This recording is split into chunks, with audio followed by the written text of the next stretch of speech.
India voice, आपकी सोच, आपकी आवाज। नमस्कार, इंडिया वॉइस देख रहे हैं आप। मैं हूं आपके साथ साक्षी पांडे। आज रिपोर्टर्स लाइव में हमारे तमाम संवाददाता आपको ग्राउंड जीरो से कुछ खास रिपोर्ट्स दिखाएंगे। सबसे पहले बात उत्तराखंड की कर लेते हैं, जहां पंचायत चुनाव के रिजल्ट्स आने लगे हैं और बीजेपी में उत्साह देखने को मिल रहा है। इस खबर पर ज्यादा जानकारी दे रहे हैं हमारे संवाददाता अभय कैंट्रा। चुनाव के जैसे जैसे रिजल्ट आए हैं, बीजेपी का व्यस्त वैसे वैसे बढ़ने लगा है। बीजेपी प्रदेश मुख्यालय में मिष्ठान वितरण चल रहा है, पटाखे फोड़े जा रहे हैं, डांस चल रहा है। लेकिन इस बात से है कि बीजेपी इस चुनाव में जो जीत का दावा कर रही है, उस दावे के करीब बीजेपी अपने प्रत्याशियों को जीतते हुए पहुंचते हुए देख रही है। बीजेपी के तमाम वरिष्ठ नेता इस समय ये कह सकता है कि जश्न के माहौल में डूबे हुए नजर आ रहे हैं। एक दूसरे को बधाई दे रहे हैं, मिठाइयाँ खिला रहे हैं, डांस कर रहे हैं और ये उम्मीद कर रहे हैं कि जो पंचायत चुनाव के जो रिजल्ट आए, उस रिजल्ट में जिस प्रकार से परिणाम आएंगे, बोल्ड आखिरकार बीजेपी का बनेगा। बीजेपी ये मान रही है कि 12 जनपदों में से 11 जनपदों में बीजेपी के जिला पंचायत अध्यक्ष पर बीजेपी के प्रत्याशी जीतेंगे और अपना वोट बनाते हुए नजर आएंगे। ये बड़ी चीज है कि सरकार की उपलब्धियों को जनता ने स्वीकारा, बीजेपी उसी को पहचान करती हुई नजर आ रही है।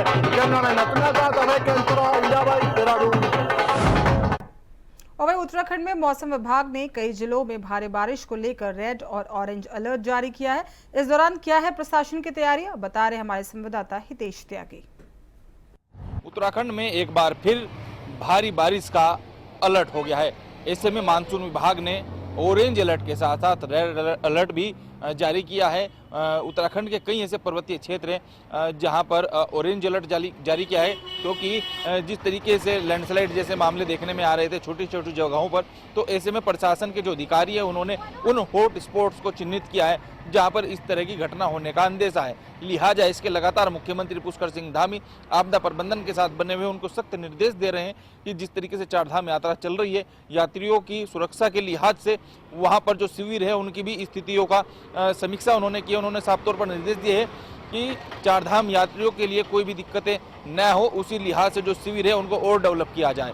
और मुख्यमंत्री पुष्कर सिंह धामी लगातार ऐसे अधिकारियों के साथ भी बैठक कर रहे हैं, क्योंकि जिस तरीके से एनडीआरएफ की जो टीमें हैं और एसडीआरएफ की जो टीमें हैं उनमें कुछ खासा बदलाव हो सके, उनको लेकर भी सीएम पुष्कर सिंह धामी ने समीक्षा बैठक की है। कैमरा पर्सन हर्ष सुनियाल के साथ हितेश त्यागी, इंडिया वॉइस, देहरादून।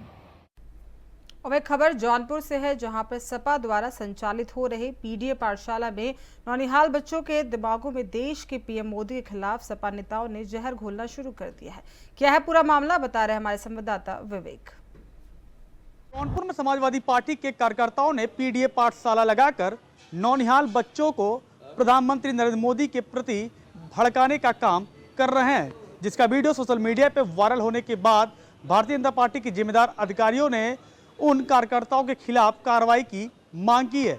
बताया जाता है कि शहर के जोगियापुर मोहल्ले में समाजवादी पार्टी की तरफ से पीडीए पाठशाला का आयोजन किया गया और पीडीए पाठशाला में समाजवादी पार्टी के कार्यकर्ताओं ने नौनिहाल बच्चों से कहते हुए दिखाई दे रहे हैं कि जो मर्जर विद्यालय को बंद की गई है, आने वाले कल में प्रधानमंत्री मोदी जी को सबक सिखाया जाएगा। वही वीडियो वायरल हो रहा है। वायरल वीडियो में साफ तौर समाजवादी पार्टी के कार्यकर्ता व नेता छोटे छोटे बच्चों को भड़काते हुए दिखाई दे रहे हैं। जौनपुर से विवेक कुमार, इंडिया वॉइस। और एक खबर औरैया से है, जहां पर रिपोर्ट भारतीय उद्योग व्यापार मंडल की ओर से दिल्ली के आकाशवाणी मार्ग भवन में 3 अगस्त को 44वां विशाल व्यापारी सम्मेलन होगा। इस दौरान क्या कुछ होगा, जानकारी दे रहे हैं हमारे संवाददाता दीपांशु। व्यापार मंडल का 44वां कार्यक्रम से जो है दिल्ली में आयोजन किया जा रहा है, जिसका शुभारंभ दिल्ली की मुख्यमंत्री रेखा गुप्ता करेंगी। व्यापार मंडल के जिला अध्यक्ष राजेश वाजपेयी ने बताया कि 44वां व्यापारियों का कार्यक्रम दिल्ली में होगा, जिसमें औरैया से 1 सैकड़ा से अधिक व्यापारी वहां शामिल होंगे। व्यापारी अपनी समस्याओं को लेकर हुंकार बनेंगे। औरैया से इंडिया वॉइस के लिए दीपांशु सावनी। और एक खबर जमशेदपुर से है, जहां सुनारी दो मोहनी पुल से एक युवती ने छलांग लगाई। आपको बता दें, इस खबर पर ज्यादा जानकारी दे रहे हैं हमारे संवाददाता अकबर। में मांगो पुल हो या डोबो पुल, लेकिन दोनों पुल से सुसाइड यानी छलांग लगाने का घटना रुकने का नाम नहीं ले रहा है। पिछले दिनों मांगो पुल से एक युवती की कूदने से लापता हो गई थी और आज तक उसकी बॉडी नहीं मिल पाई। और आज जो घटना घटी है, एक युवती डोबो पुल से छलांग लगाती है और छलांग लगाने के बाद घंटों खोजबीन होता है, फिर भी युवती का पता नहीं चलता है। कारण तेज बहाव में युवती कहीं बह जाती है। जैसे ही इस बात की जानकारी स्थानीय थाना को मिलती है, स्थानीय थाना वहां पहुंचती है और गोताखोरों के साथ ये लगातार प्रयास करती है कि युवती को खोज के निकाल लिया जाए, लेकिन घंटों बीत जाने के बाद भी युवती का कुछ पता नहीं चलता है। जैसा कि पुलिस ने बताया कि युवती अपने मोटरसाइकिल को यहाँ पे लगाई और अचानक से छलांग लगा दी और तेज बहाव में बह गई। लेकिन युवती की सहेली जो साथ में थी, उसका कहना है कि उसके प्रेमी से कुछ अनबन हुआ था और अनबन के बाद ही इस तरह की घटना को उसने अंजाम दे दिया। और अंजाम देने के बाद जब इस बात की सूचना पुलिस को मिली, पुलिस पहुंची और लगातार खोजबीन चल रहा है, लेकिन अभी तक उस युवती का पता नहीं चल पाया। लेकिन पुलिस का यह भी कहना है कि जिस तरह से डोबो पुल से छलांग लगाने का दौर चल रहा है या छलांग लगाने का प्रक्रिया जारी है, उसे रोकने के लिए जिला प्रशासन उस पे बैरियर लगाएगी ताकि छलांग लगाने वाला जो कार्य है वो बंद हो सके, लोगों का कूदना बंद हो ताकि लोगों का जान बच सके। जमशेदपुर से इंडिया वॉइस के लिए मोहम्मद अफजल। और खबर बहराइच के रायपुर गांव से है, जहां एक गरीब महिला की पुश्तैनी जमीन पर दबंगों ने अवैध रूप से कब्जा कर लिया। क्या है पूरा मामला, बता रहे हमारे संवाददाता महेश। बहराइच में दबंगों का कहर थमने का नाम नहीं ले रहा है। ताजा मामला बहराइच जनपद के विकासखंड चितौरा के रायपुर गांव का है, जहां पर एक महिला की जमीन को कुछ दबंगों ने हड़प लिया है। महिला ने कई अधिकारियों से इसकी शिकायत की, मौजे के लेखपाल से इसकी शिकायत की, लेकिन किसी भी अधिकारी ने उसकी कोई भी बात नहीं सुनी और कोई भी कार्यवाही नहीं की है। आपको बता दें कि जब महिला हर तरफ से थक हार गई तो उसने आज बहराइच के जिलाधिकारी का दरवाजा खटखटाया है, जिलाधिकारी से न्याय की गुहार लगाई है। आपको बता दें कि इस सारे पूरे मामले में जो प्रशासन है, प्रशासनिक अधिकारी हैं, कर्मचारी हैं, उनकी बड़ी लापरवाही देखने को आ रही है कि जिसमें जमीन उसके बेटे के नाम दर्ज है, लेकिन फिर भी जमीन के कुछ हिस्से पर दबंगों द्वारा कब्जा किया गया है और कोई भी जिम्मेदार इन दबंगों पर कोई कार्यवाही नहीं कर रहा है। महिला ने साफ तौर पर आरोप लगाते हुए कहा है कि उसकी जमीन हड़पने के जमीन हड़पने का जो षड्यंत्र है उसमें पूर्व प्रधान और मौजूदा प्रधान दोनों ही शामिल हैं। अब जिलाधिकारी के यहाँ महिला ने न्याय की गुहार लगाई है। अब देखने वाली बात ये होगी कि इस सारे मामले में जिलाधिकारी के यहाँ से क्या एक्शन लिया जाता है और उन दबंगों के ऊपर कार्यवाही हो पाती है जिन्होंने उस महिला बिटाना की जमीन पर कब्जा कर रखा है। बहराइच से इंडिया वॉइस के लिए और खबर सीतापुर से है, जहां घर से निकली 20 वर्ष की युवती की गला काटकर निर्मम हत्या कर दी गई। इस मामले पर क्या कार्रवाई हुई है, बता रहे हमारे संवाददाता नंद किशोर। घर से खेतों की तरफ गई युवती का खून से लथपथ खेतों में लगी झाड़ियों में शव मिलने से पूरे गांव में हड़कंप मच गया है। बताया जा रहा है कि सुबह शौच के लिए खेतों की तरफ 20 वर्षीय दलित युवती गई हुई थी, लेकिन देर तक घर न लौटने के बाद परिजनों के द्वारा तलाश किया गया। काफ़ी तलाश करने के बावजूद युवती का पता नहीं चल सका, लेकिन कुछ लोगों के द्वारा झाड़ियों में युवती का शव देखे जाने से पूरे गांव में सनसनी मच गई और इसकी सूचना पूरे गांव में आग की तरह फैल गई। देखते ही देखते ग्रामीणों की भारी भीड़ भी मौके पर पहुंच गई। हालांकि बताया जा रहा है कि ये पूरा मामला जनपद सीतापुर के कोतवाली क्षेत्र लहरपुर के तारपुर गांव का है, जहां पर 20 वर्षीय युवती खेत की तरफ शौच के लिए गई थी। हालांकि काफ़ी देर तक खोजबीन के बाद उसका शव झाड़ियों से खून में लथपथ मिला है और पुलिस को सूचना मिलते ही मौके पर पहुंची पुलिस ने अपने उच्च अधिकारियों को सूचना दी, जिसके बाद पुलिस अधीक्षक अंकुर अग्रवाल और एएसपी आलोक सिंह भी मौके पर पहुंचे। घटना स्थल पर परिजनों से पूछताछ के बाद फॉरेंसिक टीम को भी बुलाया गया। फॉरेंसिक टीम ने घटना स्थल पर साक्ष्य संकलन के बाद कार्रवाई शुरू कर दी है। हालांकि पुलिस की माने तो 5 टीमें गठित की गई हैं और जल्द हत्या की खुलासे किए जाएंगे। बताया ये भी जा रहा है कि अभी युवती की हत्या के कारणों का पता नहीं चल सका है।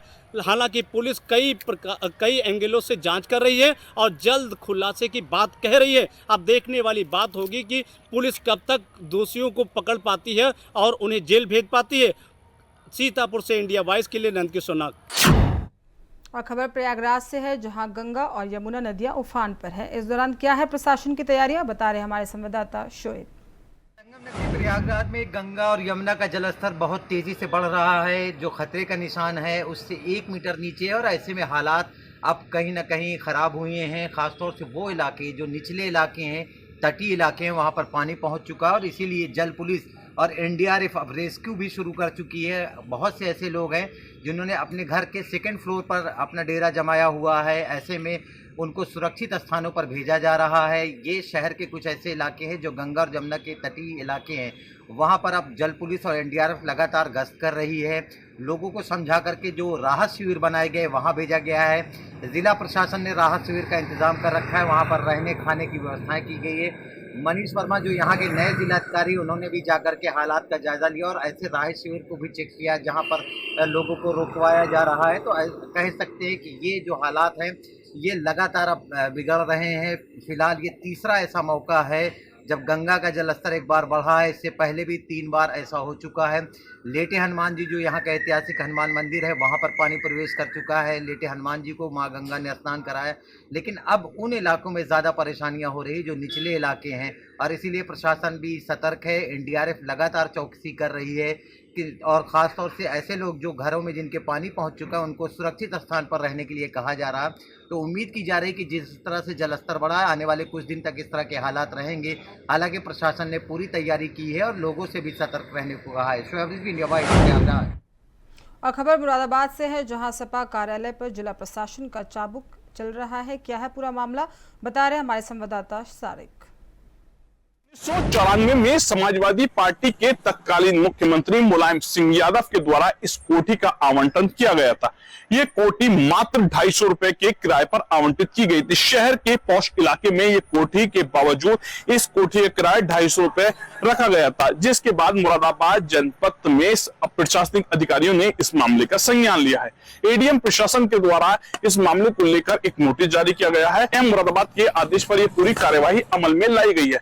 मुरादाबाद जिले में अगर बात करें तो इस कोठी को लेकर जिला अध्यक्ष के नाम पर एक नोटिस सौंपा गया है, जिसमें 1 महीने के भीतर इस कोठी को खाली करने की बात कही गई है। मुरादाबाद में अगर बात करें तो प्रशासनिक अधिकारियों के द्वारा पत्रावली इस मामले में पूरी कर ली गई है। आगे इस मामले में इस कोठी को खाली कराने का कार्य किया जाएगा।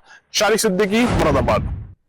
और खबर कासगंज से है, जहां पर शिक्षिका को ब्लैकमेल करने के मामले में 2 लोगों को गिरफ्तार किया गया।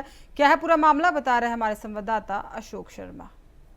सरकारी टीचर और नाबालिग बच्ची की बलात्कार के आरोप में पुलिस ने 2 को किया गिरफ्तार। आपको बता दें पूरा मामला सोरो कोतवाली क्षेत्र के का है, जिसमें एक शिक्षिका के और एक नाबालिग किशोरी के संग 2 लोगों ने घर में घुसकर बलात्कार किया और उनका वीडियो बनाकर उनको ब्लैकमेलिंग किया।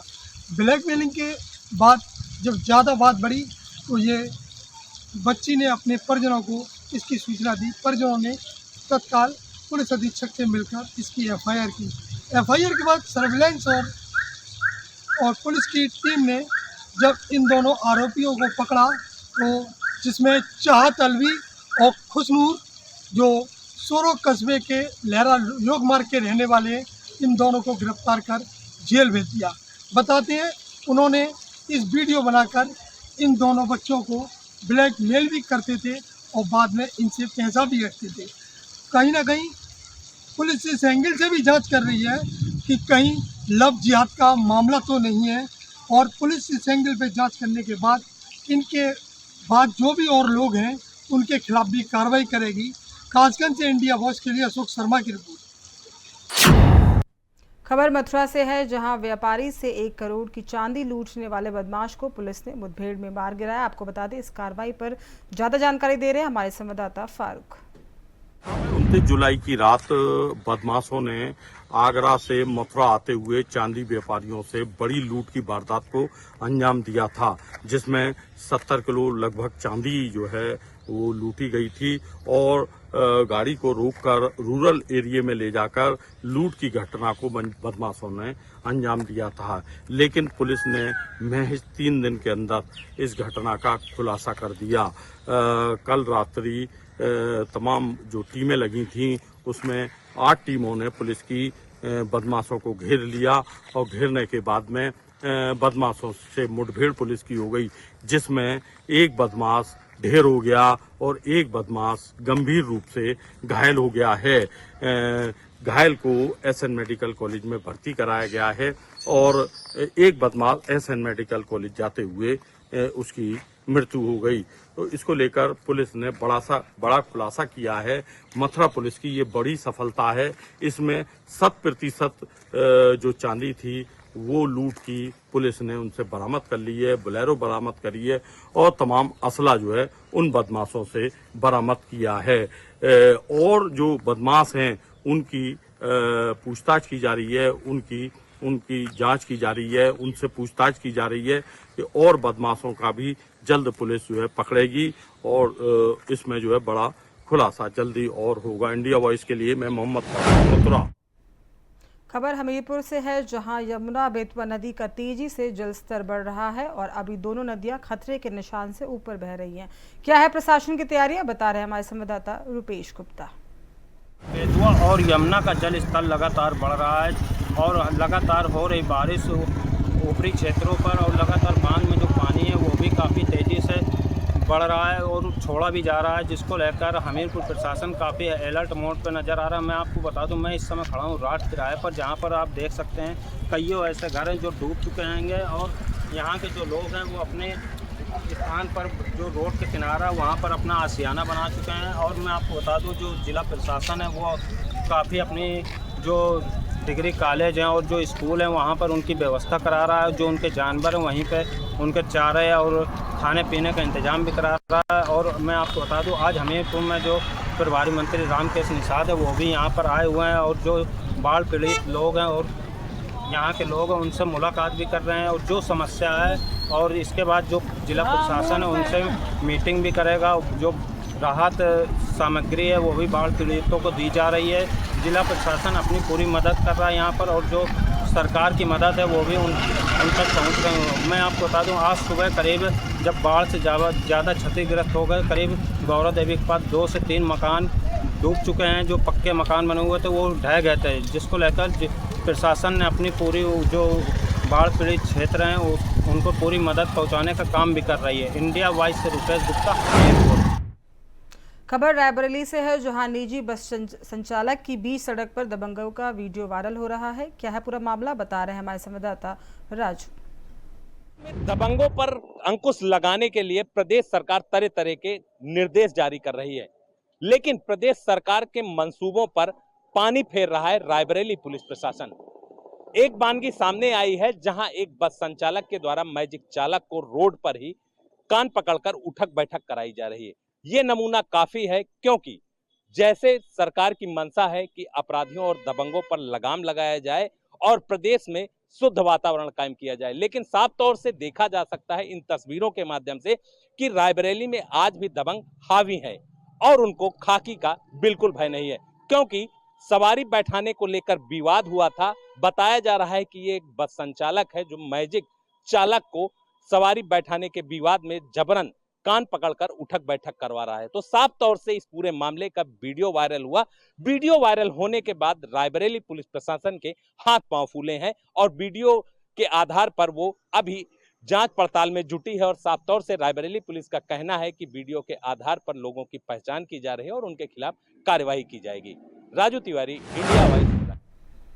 खबर रायबरेली से है, जहां तेज रफ्तार डंपर ने साइकिल सवार छात्रा को कुचल दिया है। इस हादसे पर जानकारी दे रहे हैं हमारे संवाददाता राजू। रायबरेली जिले में लगातार रफ्तार का कहर देखने को मिल रहा है। ताजा मामला रायबरेली जिले के लालगंज कोतवाली क्षेत्र के मुबारकपुर के पास की है, जहां पर कोचिंग से पढ़कर जा रही छात्रा को तेज रफ्तार डंपर ने जोरदार टक्कर मार दी, जिसके बाद छात्रा की मौके पर ही दर्दनाक मौत हो गई। सूचना पर पहुंची पुलिस ने शव को पोस्टमार्टम के लिए भेजकर अग्रिम कार्यवाही शुरू कर दी है। लेकिन बता दें कि जिस तरह से रायबरेली में रफ्तार का कहर नहीं थम रहा है, इस पर उच्च अधिकारियों को संज्ञान में लेते हुए बड़ा कदम उठाना चाहिए, ऐसा स्थानीय लोगों का कहना है। लेकिन देखने वाली बात यह होगी कि कब ऐसे तेज रफ्तार वाहन चालकों पर रायबरेली पुलिस मुहिम बनाकर कार्यवाही करती है, क्योंकि आए दिन ऐसे मासूमों की जान तेज रफ्तार के कारण जा रही है। Raju Tiwari, India wise. खबर चंदौली से है, जहां डीडीयू जंक्शन पर नोटों के जखीरे बरामद होने का सिलसिला लगातार जारी है। इस मामले पर क्या कार्रवाई हुई है, बता रहे हमारे संवाददाता पवन पांडे। उपाध्याय जंक्शन पर हवाला का पैसा मिलने का सिलसिला लगातार जारी है। आपको बता दें कि जीआरपी और आरपीएफ की संयुक्त टीम ने 2 संदिग्धों के पास से 52 लाख रुपए कैश बरामद किया है। वहीं जब इस संयुक्त टीम ने जब इस पैसे के विषय में जब उनसे पूछताछ की तो वो कुछ भी बताने से साफ तौर से मना कर दिए। वहीं जब जो रुपए के विषय में जब कोई कागजात मांगा गया तो रुपए के कागजात भी देने से वो साफ तौर से मना कर दिए। वहीं दोनों आरोपियों को हिरासत में लेकर के जीआरपी और आरपीएफ की टीम पूछताछ करने लगी और साथ ही इनकम टैक्स डिपार्टमेंट को सूचना दे दी। वही सूचना पाकर के आयकर विभाग की टीम मौके पर पहुंची और रुपयों को कब्जे में लेकर के अग्रिम विधिक कार्रवाई में जुट गई। चंदौली से इंडिया वॉइस के लिए पवन पांडे। और खबर सीतापुर से है, जहां संत शिरोमणि त्यागी जी महाराज के नेतृत्व में गाजे बाजे के साथ कांवड़ियों का विशाल जत्था गोला गोरखनाथ रवाना हुआ। इस खबर पर ज्यादा जानकारी दे रहे हैं हमारे संवाददाता नंद किशोर नाथ। सावन के पवित्र महीने में शिव के दर्शन और उन पर जलाभिषेक करने के लिए शिव भक्तों का हर मंदिर और शिवालयों में तांता लगा हुआ दिखाई देता है। ऐसा ही एक नज़ारा जनपद सीतापुर के कस्बा तंबोर क्षेत्र रतनगंज गांव में शारदा नदी के किनारे बने घाट से आज लाखों कांवरियों ने संत शिरोमणि त्यागी जी महाराज के नेतृत्व में जल भर करके छोटी काशी कहे जाने वाले गोला गोकर्णनाथ के लिए एक साथ पैदल रवाना हुए हैं, जिनके स्वागत के लिए सेवता विधायक ज्ञान तिवारी और पिछड़ा वर्ग मोर्चा जिलाध्यक्ष रामजीवन जायसवाल भी उनका स्वागत करने के लिए आए थे। उन्होंने फूल मालाओं के साथ संत श्री त्यागी जी महाराज का फूल मालाओं से स्वागत के बाद कांवड़ियों के लिए जलपान की व्यवस्था भी की। बताया जा रहा है कि ये सभी कांवड़िए एक साथ पैदल 110 किलोमीटर चलकर गोला गोकर्णनाथ पहुंचेंगे, जहां सोमवार को जलाभिषेक करेंगे। हालांकि इनके इस यात्रा में 3 पड़ाव रखे जाते हैं, जहां पर विश्राम की व्यवस्थाएं कांवड़ियों के लिए की जाती है और खाने पीने के भी स्वयंसेवी संस्थाओं के द्वारा लगातार प्रयास किया जाता है कि कोई भी कांवड़िया भूखा ना रहे और खाना पीना करके विश्राम भी कर सके, जिसकी व्यवस्था स्वयंसेवी संस्थाओं और प्रशासन की तरफ से की जाती है। हालांकि आज ऐसा दृश्य देखने को मिला है जहां पर लाखों कांवड़ियों एक साथ प्रशासन की कड़ी सुरक्षा के बीच गोला गोकर्णनाथ के लिए रवाना हुआ है। हालांकि ये 3 दिनों की यात्रा के बाद गोला गोकर्णनाथ पहुंचेंगे और सोमवार को सभी जलाभिषेक करने के बाद अब पुनः घर वापस आएंगे। सीतापुर से इंडिया वॉइस के लिए नंद किशोर नाथ। और फिलहाल रिपोर्टर्स लाइव में बस इतना ही। हमें दीजिए इजाजत। देखते रहिए इंडिया वॉइस। नमस्कार।